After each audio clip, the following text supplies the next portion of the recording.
If you look at the physical part of the land, the soil, the vegetation, you will find hardly any vegetation. Fresh vegetation is shrubs are there, and the soil is almost dry, almost, or it is very dry. So it is very difficult for the farmers to get water for their fields, and therefore they have used this machine to drag with the use of the animals to actually water the fields. You can see that long areas there is no water. The area is absolutely dry, and the underground water must be at least 300 feet deep. But still these farmers are trying hard. So children, you must understand that how much hard work is there in this agricultural field. It's a torture for the animals as well as the men, because it is done manually, and hence you should respect the food which you get in the market or which is served by you, by your parents to you.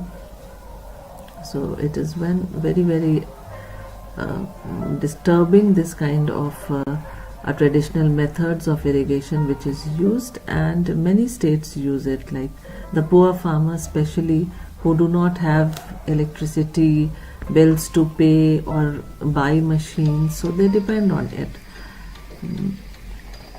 And then you can see this man, he's sitting in this sun, scorchy heat.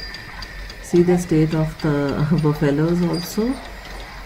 They are taking rounds and rounds to take water. In the picture which is coming up, you will see how much deep the water is placed and from where the water is actually coming out.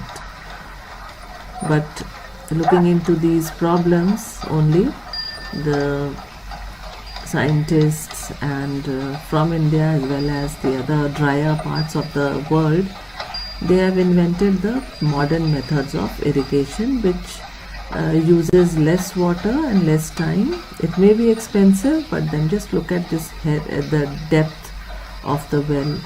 It's so deep, and from there they are extracting water. This is another kind which is done by the local people. It is a pulley system where a string is attached to a small wheel. So bucket is put in the water, then as the bucket fills the water, they try to pull the string and bring the bucket or the container to their level, and then they take the water, which is also a very tedious job. So this may be taken for domestic use, but you can imagine if the field has to be watered like this, then how the farmers must be managing.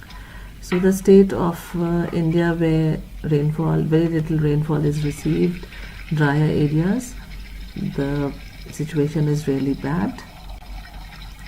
So children, just to give an introduction of the irrigation systems.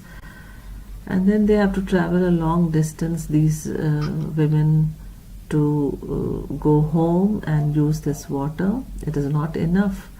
I think we all finish it in one when we are washing our teeth, or we are taking a bath, then we use all the amount of water which they are carrying. I don't know how they manage with such little water, but then the fact is this only.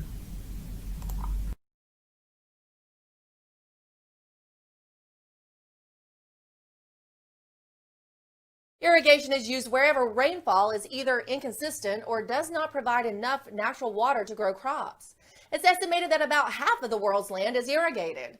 Humans have been using irrigation for thousands of years. The ancient Egyptians used the Nile's annual flooding to water their farmland, while the Persians were one of the first civilizations known to use a series of wells and tunnels to move naturally occurring groundwater to specific plots of soil. There are many modern types of irrigation, but the three most common are flood or furrow irrigation, when water is pumped or otherwise carried to fields and allowed to flow over the ground. Drip irrigation, when water is sent to crops through pipes that have holes in them. This method uses about 25% less water than flood irrigation, since less is lost to evaporation.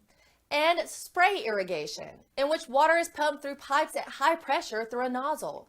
Because it requires electricity and wastes a significant amount of water, spray irrigation is becoming less popular. This water or runoff from irrigation contributes to pollution by carrying dissolved salt and pesticide residues into the local water supply.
Potatoes, the most basic vegetable for human nutrition since time immemorial. The next short film provides technical and professional knowledge to help you obtain a maximum yield of high-quality, uniform potatoes. The first step consists of the installation of the irrigation system. The sprinklers must be placed accurately so that the area covered per number of sprinklers is optimal. The irrigation system helps at all stages of field preparation for seeding. The second step consists of the preparation of beds for planting. The recommended distance between the beds is determined based on the machinery used. Once the beds are ready, the next step is the application of pesticides and herbicides that will sterilize the soil and eradicate weeds and other soil pests.